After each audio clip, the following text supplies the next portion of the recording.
Robot piano catches fire playing push E. This is a talking piano, and it's so cool.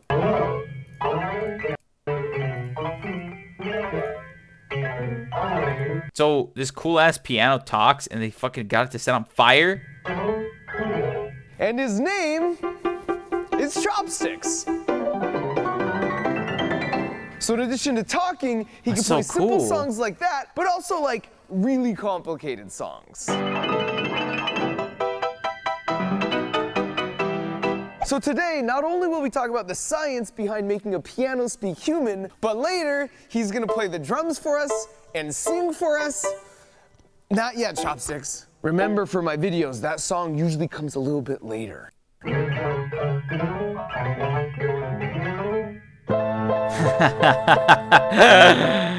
Damn. Anyways, then he's gonna attempt to play the world's most complicated digital piano song from sheet music boss, Rush E.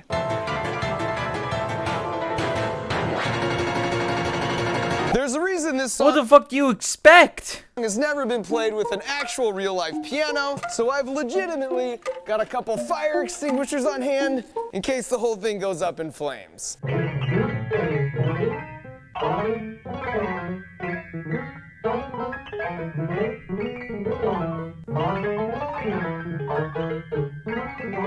But before we get to any of that, we need to first understand the really cool engineering behind how pianos even work. Because if you look at the guts of this modified see-through piano, for something that was invented by an Italian dude 300 years ago, you can see it's pretty complicated. In fact, if you zoom in and just isolate on a single key, this is what's happening every time you push down on the white part. And if you're thinking like an engineer, you know the best design is always the one that gets the job done in the most simple way possible. And when I first saw this, no offense to Bartolome Cristofori, the inventor of the piano, it just seemed overly complicated. No shit. I mean, the first piano I ever played was pretty dang simple. Like, why can't you just have a class 1 lever where when I push down here, there's a fulcrum in the middle and it hits the string here? Why is it like turns out there's fucking 50 little things to reach it? The first is that the hammer remains in contact with the string when you hold the key down. That means the string isn't free to wiggle and vibrate, which is how the sound is created. Like with this guitar, it sounds great until you touch the strings. Right. And now because it can't vibrate, you don't hear anything. In Yeah. fact, you can see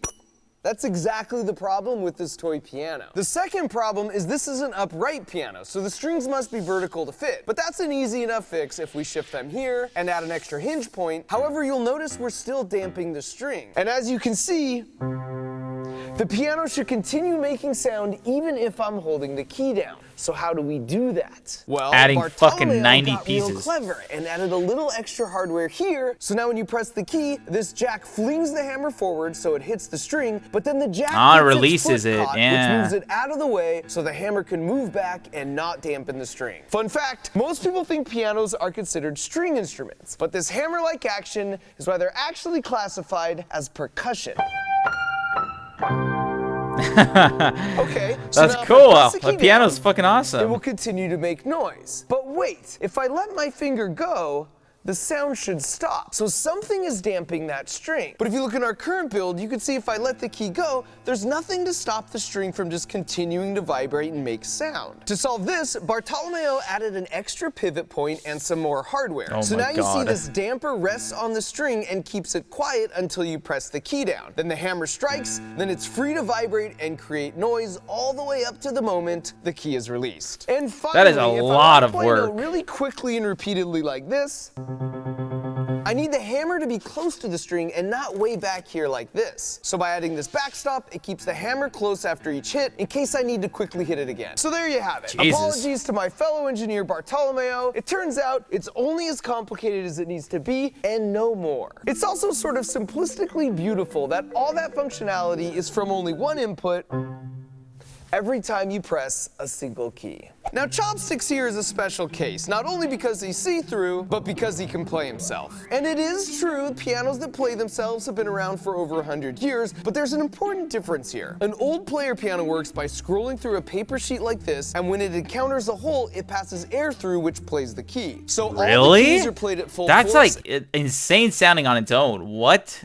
and the timing isn't very precise. Whereas Chopsticks here is a modern version that uses a solenoid to actuate the key. We place the solenoids right here, so when the rod extends, it's no different than someone actually pressing the key. You can see them all lined up along here. But with solenoids, not only do you get your timing down to fractions of a second, but you have 127 different levels of increasing force to press a piano key, which means you can make perfect recreations of a human player. So here's my friend Andrew from the YouTube channel Sheet Music Boss playing a simple sea shanty and then recording it as a MIDI, and then Chopsticks uses that MIDI to play it back perfectly. Only since he's not limited to a mere 10 human fingers, the songs can get more complicated.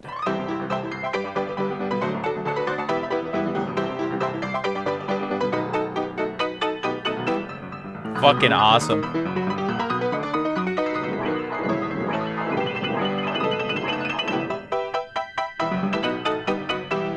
But he can do even better than that, because those 88 precision solenoids allow him to make crude reproductions of entire bands. See if you can pick out the singer's actual voice in this classical piece of music history. Fucking, that's the first thing I thought of.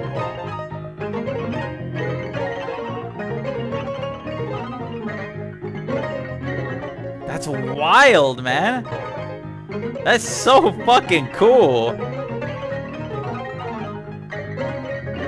And so now that we know at least partially what he's capable of, before we attempt Rushy, let's quickly discuss how we actually make Chopsticks speak and sing. That's wild. I just didn't expect it. Chopsticks. That's better. And to do that, I'm gonna pass it over to my buddy Grant from the YouTube channel 3 Blue 1 Brown for a simple explanation. The signals from speech can be visualized with a waveform, which you might think of as telling you the air pressure next to a microphone as a function of time. If you zoom in on a little window of it, you might notice it looks like a rhythmic repeating pattern.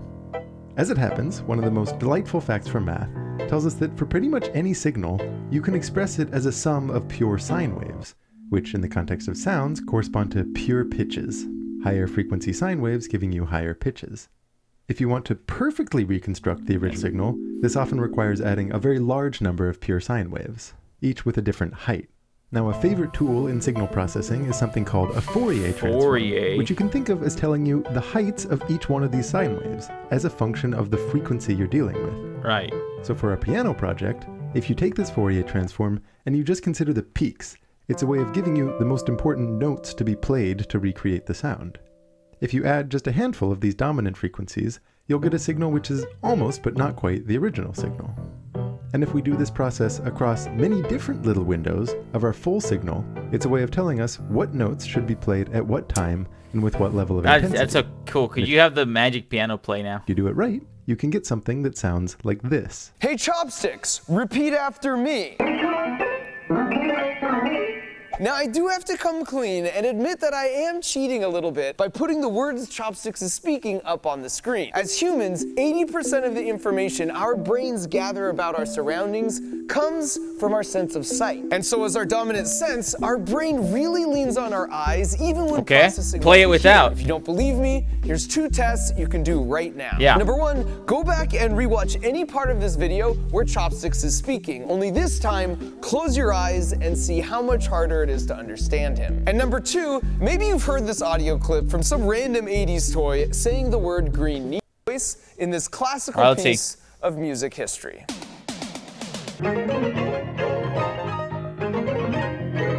Okay, well that doesn't count because that's just so iconic. Like you know the fucking words, you know, whether it's like whether you know instantly. Saying the word green needle. Now compare that to this other clip that says brainstorm. Only as you might have guessed, those are the exact same audio clip, which is bonkers because those 2 words don't even have the same number of syllables. For proof, I'll repeat it twice more, only this time you can randomly pick a word to look at each time. All right, and so now for the big finale. In a world's first exclusive... It's like the yellow and blue dress and shit. I present an actual piano attempting to play the world's hardest piano song, Rush E. Go Chopsticks, you got this.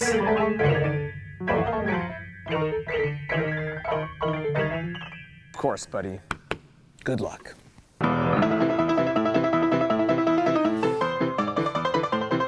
God damn. I guess the googly eyes.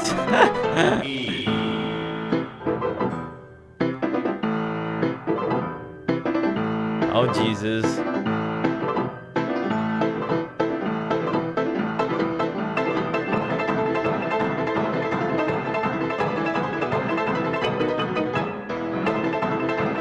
Holy shit.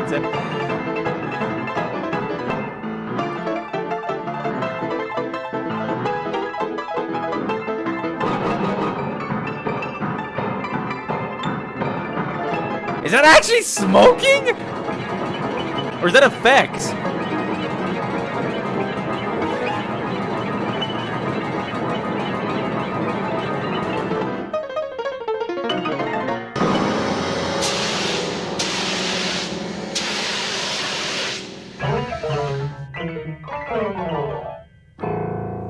But it fucking played it. I didn't stop midway. Holy shit.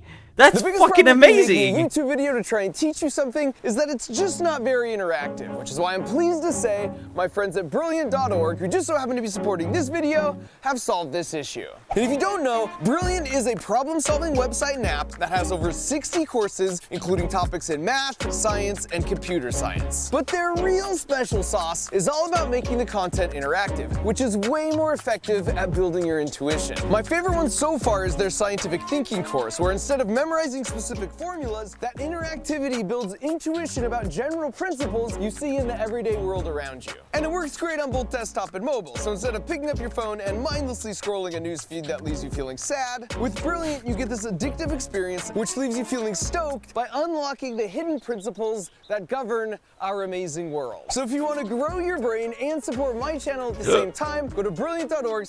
Well, that's cool. That's a cool video. That's Faber, fucking wild. To sign up for free What a badass piano. Get 20% off their annual membership. So thanks to Brilliant. 20% off, huh? That was fucking awesome. Damn. Like, that's fucking dope.